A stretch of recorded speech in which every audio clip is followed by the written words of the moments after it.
Yep, welcome to another edition of probability distributions.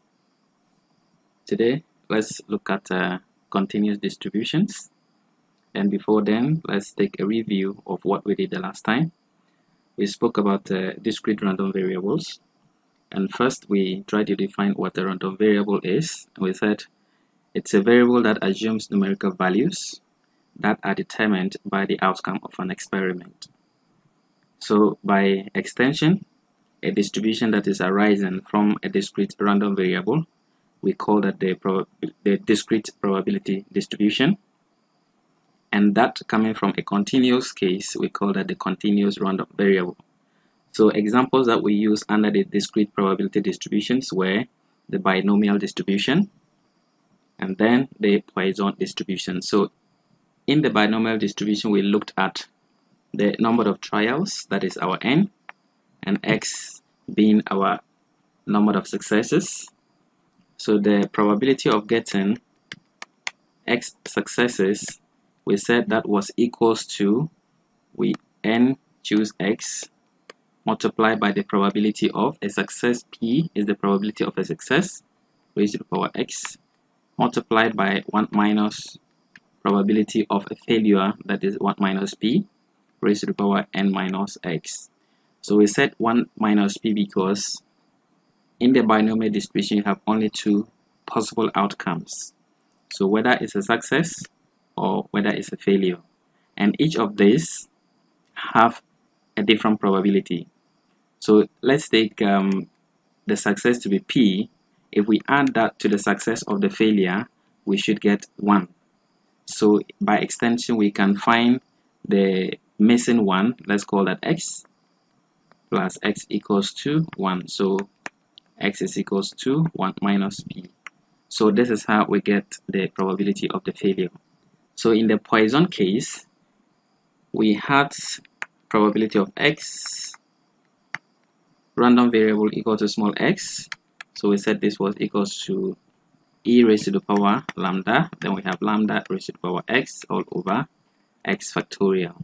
So x is the number that we're looking for, and then our lambda is the mean. Okay, so this is what we looked at the last time.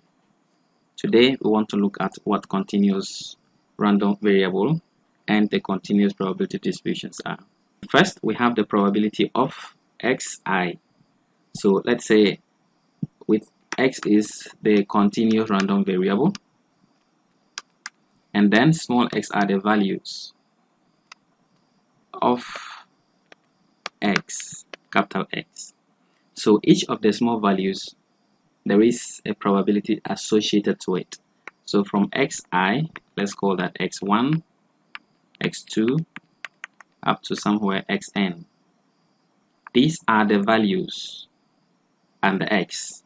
So each of these x's has a probability 1, probability of x2, up to probability of xn. So what we're saying is this: the probability of any value x coming from the random variable x must be equal to 0 or more than 0. So that is the meaning of the first statement. So for each of the x's that we are going to get out of the random variable big X, their individual probability should be equal to 0 or more than 0. The second one says if we are going to add all the probabilities from x1 to xn, if we add them x1 plus x2 up to probability of xn, then we should get 1. So this is the probability of the total sample space as we looked at the last time. So these are the basic properties of the continuous random variable. So this is not different from what we looked at in the discrete case. So in the discrete case, we only looked at individual values. Probability of xi must be greater or equal to 0, and then the summation. So summation because we can actually count the numbers and we can sum the probabilities. In the continuous case, we cannot count all the numbers. It's not possible to count all the numbers within the range. So P of xi equals to 1 for all x. Okay, so this is these are the properties of a continuous random variable. Again, let's look at the expected values and the variances. The expected value is simply the integral of x multiplied by the function itself. So f of x is our probability function. And then the expected value is simply multiply x by each probability, as in the discrete case 1, let's call it this, plus x2 by probability of x2. This is what we did in the discrete case.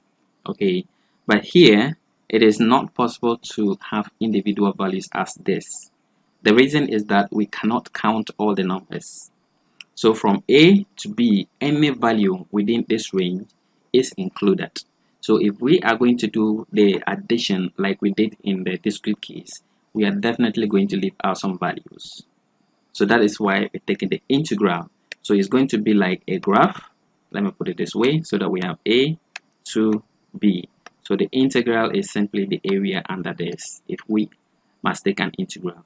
But this, we multiply the probability function by x before we do the integration over the range of the values of x. So that is the expected value. Now the variance too, we just use the last expression here for the variance. Looking at this expression, we can see that this first one is gotten from this first expression. Then the second one, just have, instead of x, you make it x squared before you multiply by the function, then you integrate. So basically, this is all you need to do for expected values and variance of a random variable. So by definition, a continuous probability distribution, looking at the random variables, we can represent the function as this. So this is just what I was talking about, the area under this. This is the PDF. Okay, the area under the function over the interval a to b. That is simply, you just take the integral and you have that value. Let's take an example. The profit margin of a company follows a continuous probability distribution function as defined as f of x is equals to x plus 2 all over 18 if x is between -2 and 4 and 0 elsewhere. So we are expected to find the expected amount and variance of the profit margin of this company. Under normal circumstances, what I would have done is to check whether or not this is a probability function. So to check whether it is a probability function, I will have to integrate over the range f of x dx.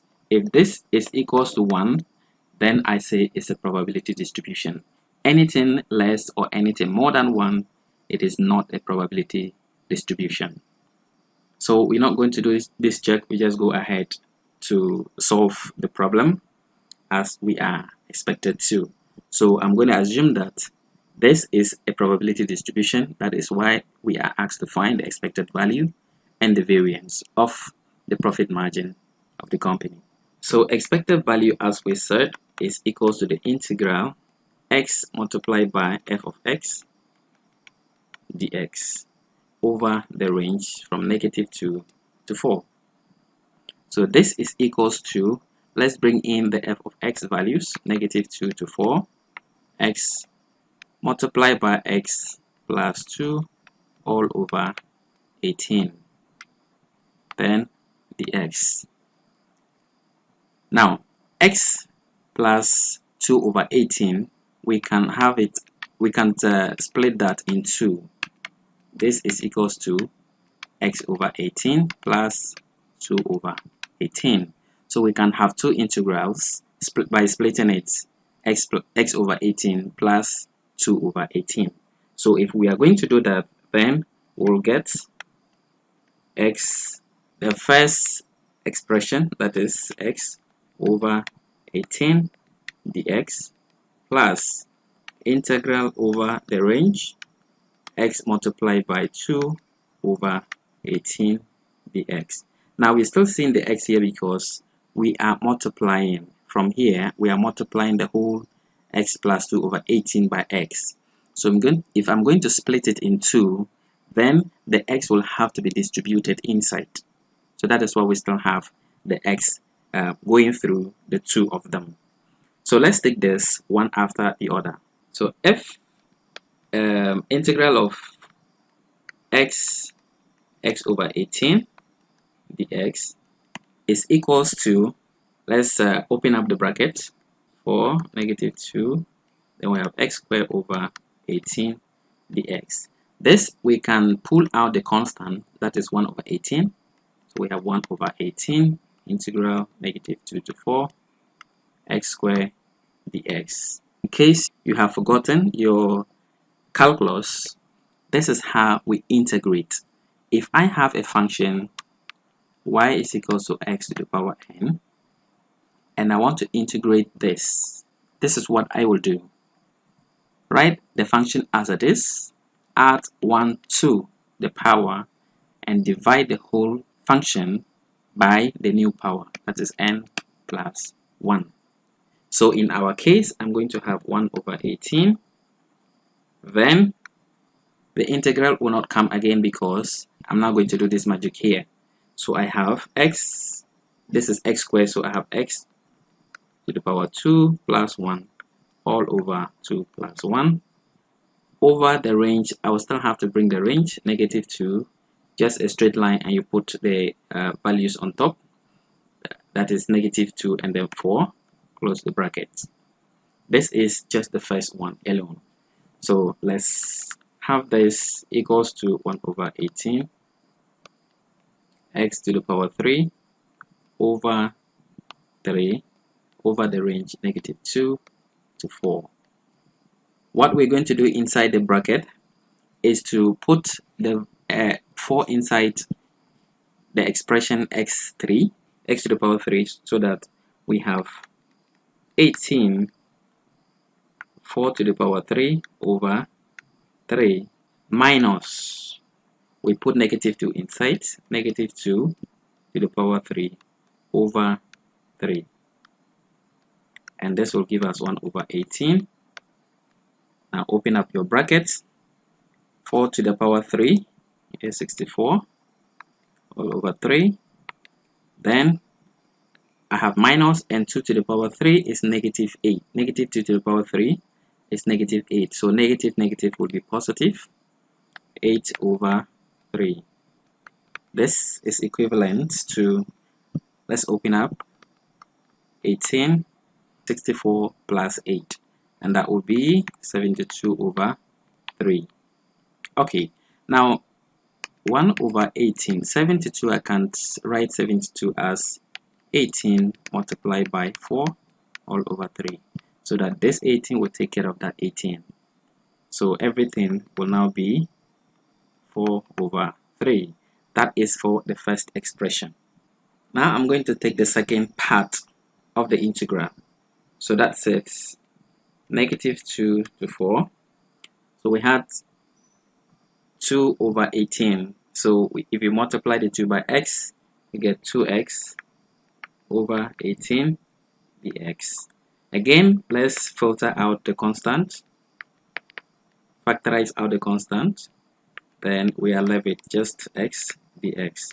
So we're going to use the same style as we did before to find the integral. So we have 2 over 18 multiplied by x to the power 2 over 2 over the integral -2 to 4. Close that. 2 over 18. Now we're going to put 4 inside, so we have 4 square over 2 minus, put -2 inside, to the power 2 all over 2.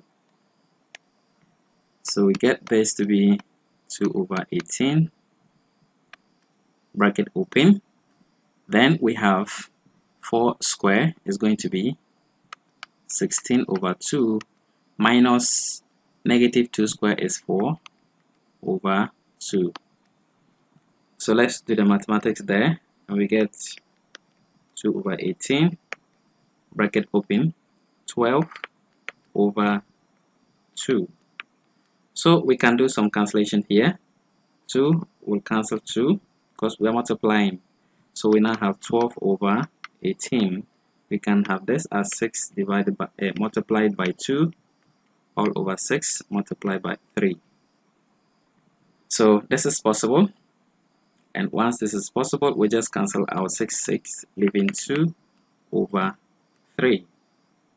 So what are we supposed to do now? We add this that we had first with this one. That is 4 over 3 plus 2 over 3. So we add the top, that is 6 over 3 equals 2. So the integral, the expected value, that is integral negative 2 to positive 4, x f of x dx is equals to 2. That is our expected value. To get the variance, we will need to say variance of x is equals to expected value of x squared minus expected value of x all squared. We have the expected value of x, so we now look for expected value of x squared. So expected value of x squared is equals to integral from negative 2 to 4 x squared, then our x plus 2 all over 18. Let's split x plus 2 over 18 again. Let me put that at the top here. Negative 2 to 4 x squared, then we have x over 18 dx plus negative 2 to 4 x squared 2 over 18 dx. Let's take this part, then we'll come to this one. So our a is equals to negative 2 for x to the power 3 over 18 dx. If we factorize out 1 over 18, we have x to the power 3 left, and we are going to integrate that to be x to the power 4 all over 4 over the range negative 2 to 4. So let's have that evaluated. 18, put 4 inside wherever there is an x, so we have 4 to the power 4 over 4 minus negative 2 to the power 4 over 4. So we have 1 over 18, 16 times 16 over 4 minus 16 over 4. If we do this, we are going to get this here, 4 here, 4 here, 4. So we have 1 over 18, then 16 multiplied by 4 minus 4. What is the value of this?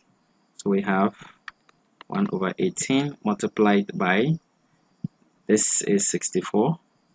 So 64 minus 4, that will be 60. So we have 60 over 18. So 60 over 18, let's reduce it further. We have 6 times 5 times 2 all over 6 times 3. So that this will take care of this, and we have 10 over 3. That is the first part. Let's take the second part now, which is integral of x squared to the brackets 2 over 18 dx. So integral of 2 for x squared 2 over 18 dx is equals to, factorize out the 2 over 18, leaving the x squared inside dx. Then we find the integral of that. We have x to the power 3 over 3 over the range negative 2, 4, which is equals to 2 over 18. Put 4 first into x, so we have 4 to the power 3 over 3 minus negative 2 to the power 4 over 3. Let's evaluate that and see what we get. 4 to the power 3 is equals to 64 over 3 plus, sorry, this is 3 not 4, so negative 2 to the power 3 is negative 8, so we have plus 8 over 3. Let's evaluate this. 2 over 18, 72 over 3.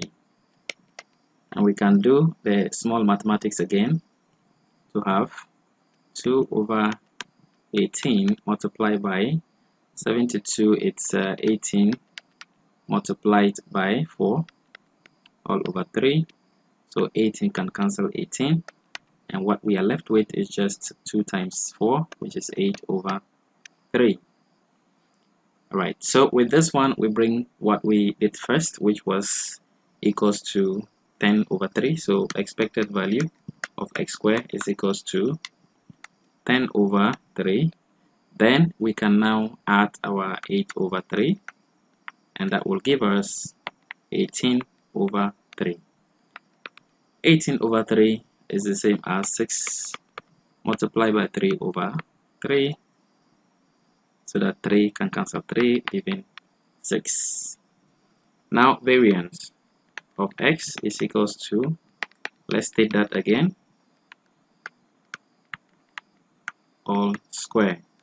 And we got our expected value of x to be 2. So we have 6 minus 2 to the power 2, which is equals to 6 minus 4. Then we have 2. So our expected value, expected amount, is equals to 2, and our variance is equals to 2. So this is the solution to our problem. Now, just like we looked at the discrete case, we looked at a number of just 2 probabilities that were under the discrete case. So the normal distribution is a continuous distribution, and this is one of the most important probability distributions that we use every day to describe continuous random variables.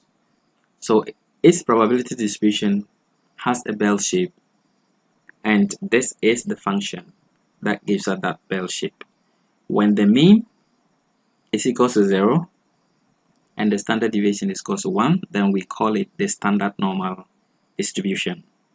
So the Z that we see is extensively discussed in literature, since it can be used to compute the probabilities for any normal distribution by converting to the standard normal distribution. So usually you see when they are talking about normal distribution, you see them write this all over sigma, something like this. So basically, if this changes, the whole function changes. In the case of the population, we have the population figures. So mu is calculated, which is constant. Sigma is calculated, which will be constant. So the only thing that is varying is our random variable x. So this is the only thing that keeps changing. And if anything happens, if this set, if this z value, x minus mu all over sigma changes, then the whole function changes. Otherwise, we won't have the function changing. So the formula used to convert any normal random variable x with mean and standard deviation to the standard normal distribution, it's what I stated earlier on, x minus mu all over sigma. So this is what basically you'll be using for any question that arises from the normal probability distribution. Let's take an example. Suppose we know that the weight of curtains supplied to a medical store is normally distributed with mean 3,500 grams and standard deviation 500 grams. What is the probability that a curtain that was selected for inspection weighs less than 3,100 grams? So we can start it by saying that x, let x be the random variable that we're looking for, the weight of the curtains. So this is normally distributed with mean 3,500 and then our standard deviation. So usually you will have what is inside stated as variance. So you will see a square on top. That is a variance. Square root of the variance is the standard deviation. So this is just that. So the mean is 3500 and the variance is 500 squared. So in the question, what we are expected to calculate is x less than 3100. That is what we want to look at. So we calculate the probability that x minus 3500 all over 500 is less than 3100 minus 3500 all over 500. So we want to calculate this probability. What will it be? So let's say we have probability of our z value is less than 3100 minus 3500 all over 500. Let's do the mathematics and we end up with z less than negative 0.80. So if we do the division, we should get negative 0.80. The normal distribution have two tables, the one that is the negative and the one that is positive. So we'll be using the positive mostly. So because of that, let's see how we can actually read this value that we cannot find inside and it's negative. How do we read it? Now to convert this to the positive case, we do this calculation, 1 minus probability of z less than a positive value. So 0.8 we can find it in the positive table, but negative 0.8 we can't find it there. So we read the positive 0.8 from the positive table and subtract that value from 1 to get the value for the negative 0.8. If we have the negative table and we read it, we should get the same thing. Let's demonstrate reading it from the table. So let me have this as the table. We have the z values here. So the first digit and the first decimal is vertical, is on the vertical column. So we have here 0, 0.1, 0.2, continuous, let's say 0.8 here, 0.9, 1.0, 1.1 continuous. Okay, we're interested in the 0.8, so I would focus on that one. Then on the horizontal line on top, we have 0.00, 0.01, 0.02, continuous up to 0.09. So in this case, we have our z value to be 0.80. So the first decimal is 8 and the second decimal is 0. So we read the 0.8 from here, then we go up to the horizontal line. So this is 0.00. So we read that, trace that down and trace this across where the two meet. Whatever value we get from there, that is the value we are interested in. And this value is equals to 0.78814. So we are now going to have the probability of z less than negative 0.8, and that would be equals to 1 minus that figure there, 0.78814, and that will give us 0.212. So basically this is how you calculate your z scores. We can also use an Excel function. If you do not have the table, we can actually use Excel to get the z values. So I think it's norm dot distribution for short. Then you indicate the value of x, that is the one we are looking for here. Then the mean is already stated in the question, 3500, another comma. Then you indicate the standard deviation, it's here, 500, and then whether or not it's cumulative. Yes, it's cumulative, so we say true in that case. So if you enter this into Excel, you should get a value that is equivalent to this, and that is how you can read the table, get the table values from Excel without having the tables.